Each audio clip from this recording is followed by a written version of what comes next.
ধরি মনে করি যে আমার এনবিআর বা ডিভিআরে হার্ড ডিস্ক কম আছে, তো বেশি দিন আমি ব্যাকআপ রাখতে চাইছি। তার জন্য আমি কি করব? তার জন্য ফার্স্টে যাব কি না, এই কনফিগারেশনে যাওয়ার পরে আমি এই রেকর্ডে মারলাম। রেকর্ডে মারার পরে আমি যাব প্যারামিটার যাওয়ার পরে এই যে রেগুলেশনটা একটু কমিয়ে দেওয়া যেতে পারে বা না কমালেও হবে, আমি একটু কমিয়ে দিলাম। মেন হচ্ছে কি বিট রেটটা আমি একটু কমিয়ে দিলাম। তারপরে এই যে ফ্রেম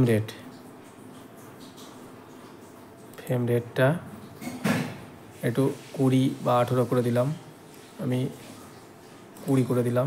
দিয়ে এবার কি করতে হবে, সব চ্যানেলের জন্য অন্য চ্যানেল যদি থাকে, এখানে দুটো ক্যামেরা আছে তাই দুটো চ্যানেল দেখাচ্ছে, অন্য যদি আরও চ্যানেল থাকে একসাথে করতে হবে। তো একসাথে সেটিংটা করার জন্য কি করব, আমি কপি ওয়ালে মারবো।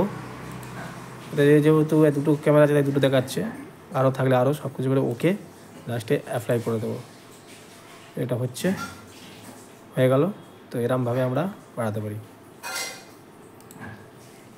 তো এইভাবে আমরা হার্ড ডিস্কের জায়গা কম থাকলে বেশি দিন রেকর্ডটা করতে পারি। কিন্তু এর জন্য আমাদের কি ছবিটা একটু কমে যাবে, মানে পিকচার কোয়ালিটি, ছবি রেকর্ডিংটা একটু হালকা কমে যাবে কোয়ালিটিটা।